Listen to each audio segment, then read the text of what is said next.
This video is sponsored by Nvidia. We all have an older game we'd love to see remade, and RTX Remix means we don't have to wait for it to be done officially. We can go out there and remaster our favourite games for ourselves. Nvidia may be the ones developing the RTX Remix tools, but it'll be community members who will be using them to mod their favourite games, and then to share what they make with others via sites like ModDB. As an example of what can be achieved with these RTX remasters, take a look at Half-Life 2 RTX, developed by the mod team, Orbifold Studios. And David from the studio helped teach me the fundamentals of the remix development process for this video. Within just a couple of hours, even I was creating my own Half-Life 2 RTX remaster, though I don't think what I made will be competing with Orbifold Studios' effort anytime soon. The idea behind RTX Remix goes something like this. Since the graphics card is what renders games, why not use that to change how it looks before it's displayed on screen? This lets you change and improve the look of older games by giving them improved assets and cutting-edge lighting effects in the form of path tracing. There will be two types of people using RTX Remix, the modders and the players. As a player, right now you can head on over to ModDB, visit the RTX section and follow the installation instructions for the games you want to play with RTX on. You do have to own the game already. The files you download are only the extra ones that enable the RTX effects. But in this video, I will not be a player. I will attempt to be a modder who ventures into a game to RTXify it for myself. I chose Half-Life 2, since it's a game I must have played for hundreds of hours by now. Like I said, Orbifold Studios are already giving it a proper full-blown makeover. But the beauty of RTX Remix is that anyone with an RTX graphics card can give it a go, and anyone with a graphics card that supports ray tracing can play the result. The files that get RTX working in a game can be downloaded from GitHub, which I do here like so. In theory, you just put all these in the game's install folder and it should work. And as if by magic, when I load the game up now, RTX is enabled, shown by this notification along the top of the screen. Since that was a bit too easy, here's Morrowind, which doesn't work with RTX straight away. I dragged the RTX runtime files into the exe folder, but loading the game up, the RTX writing just doesn't appear. This is because the game requires a wrapper to get it to work. The sort of wrapper that converts DirectX 8 to DirectX 9, which simply involves dragging this file into Morrowind's install folder as well. And just like that, this game can also load with RTX on. So how do you figure this sort of stuff out? Luckily, you don't have to, because ModDB already contains a handy list of games that people have already got working, together with a list of how-to notes. Link to this page is also in this video's description. I would strongly suggest checking this out for the game you want to add RTX to first, because it might save you a lot of time and effort.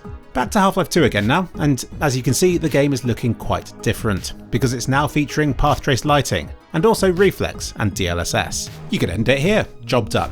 But obviously it doesn't look great just yet, because a lot of the materials and assets are kind of broken.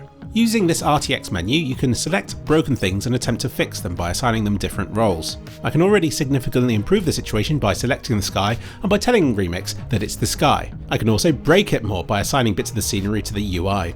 It just involves a bit of trial and error to get it looking better.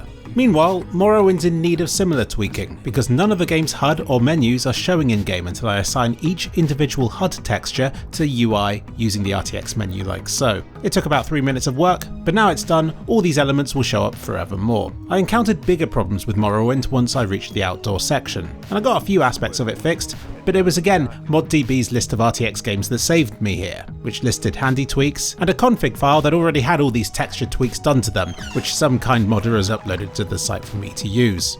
So unless nobody's ever modded for the game you're trying to mod for, you may find that all the work up to this point has already been done by others, and it will make your life a lot easier. Now for the magic bit. Just like you can screenshot your screen, RTX Remix lets you capture the level you're in by going to Enhancements, USD Capture Scene, and Capture Scene. But how do we edit this? Nvidia have created their own editor called RTX Remix. You get this by downloading Omniverse, and then by going here to download RTX Remix from within it. Once you've done that and loaded it up, you can load the snapshot you made from inside the game in a state that gives you far more power to modify everything about it. And this is where the fun begins. What you're seeing here is no longer Half-Life 2. This is the RTX version of the game that you'll see when you next play Half-Life 2 with RTX Remix on. It won't be the whole level, it's just whatever was being rendered when you captured the scene in-game. So to fully capture a level, you might need to do several captures, stood in different parts of the level every time. But maybe you don't have to, because as long as there's at least one prop or texture visible that you want to overhaul in the snapshot somewhere, then any changes you make to this one will be applied to the rest of the game. For instance, I can attach a light to this street light, and you can see whatever I do to this one is also being applied to the ones in the background. But not just those. It's being done to all the others in all the other levels in this game. I asked David if this had ever been a problem for him when developing the Half-Life 2 RTX mod, because surely you sometimes want streetlights to work, and for others not to. And he said that 99% of the time it was a major time saver to have the properties of one instantly applied to every other asset in the game. And for the other 1% of the time, it wasn't too much hassle to bodge it in some imaginative way, like to find a model that's only used in one particular level and to tie the unique lighting or whatever to that one instead, even if it means the light ends up being half a mile from that unique prop. That there is true modder style inspiration. But adding lights to an object is just the start of the potential tomfoolery. You can alter these assets themselves, changing their materials and properties. I got this fan here and gave it my favourite colour finish, and upped its reflectiveness to ludicrous levels. Now you may complain that path tracing makes everything overly reflective, but believe me, once you're put in the driver's seat, it's the first thing you're going to do to every car model as well. Why stop there? You can turn pigeons to glass, or have them emit the light of 1,000 suns. I could try to justify this by saying how important it is to get all this silly experimentation out of the way before undertaking a mod for real, but I think I just like messing about.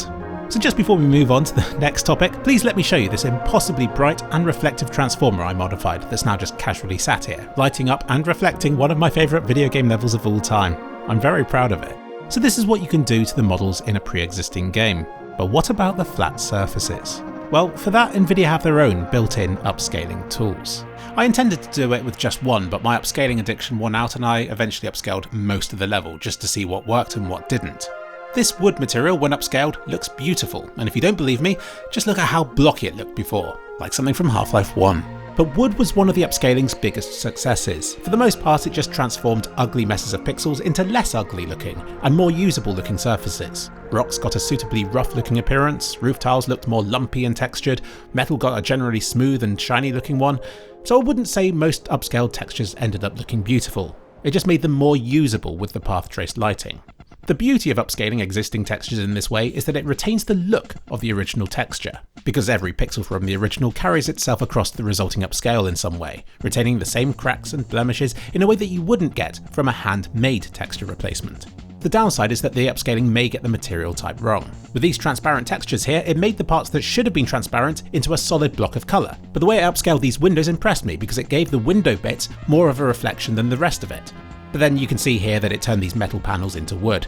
So I wouldn't say the built-in upscaling does away with the need for handcrafted assets. It's not good enough just yet. But it is already a time-saving placeholder for smaller development teams to use, since it may occasionally do the job well enough to not require a handmade replacement. Nvidia says that their upscaling is improving all of the time, as it's getting better at detecting more material types and so on. But if you're not happy with the results and want more control over how it looks, then you can always just redo the materials for yourself, which is what the team for the Half-Life 2 RTX mod are doing. Every material you see here has been handmade. And if you go down this route, then Remix has some powerful features to help make things look better. This texture right here uses parallax mapping to give the appearance of 3D depth to the surface, as well as giving it convincing shadows and material properties. If you make the effect too extreme, then the 3D illusion breaks, but remains subtle enough and it can transform this previously flat surface into a highly detailed and convincing material, even when you have your face pressed right into it like so. And the guys behind that impressive Half-Life 2 RTX mod have created new improved models too, like this creepy baby doll. Why, what a facelift you've received. And you know, earlier when I was attaching lights to pre-existing assets, turns out you can attach other things to them too, because the game is now in a new engine using the Vulkan renderer, so all the old graphical restrictions and limitations no longer apply. This means you can add far more highly detailed assets to older games using Remix without massive performance costs. The possibilities are endless.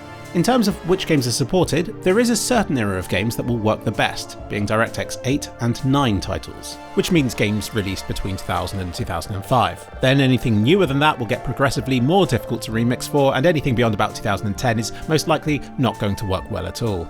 But in a way, this is the beauty of it, as the boundaries are fuzzy. Nvidia have provided the tools, and now it's up to the community to go out, to explore and to experiment with them, to see how far they can push them in all directions. I can't even begin to imagine what could be achieved with this. I thought it was funny to attach creepy dolls to everything, but that's only scratching the surface of the weird stuff that people will end up doing with these tools, because it goes beyond any standard graphical mod. RTX Remix literally takes over how the game looks. You could replace anything for anything else you wanted, so I think it's best that I leave the ball in your court. If you have a ray tracing compatible graphics card, head on over to ModDB to start experiencing these remix titles at your leisure. And if you're interested in modifying games for yourself and have an RTX graphics card, use the link in this video's description to download RTX Remix and prepare to spend a lot of your time creating very weird stuff that will make anybody who lives with you very concerned for your well-being.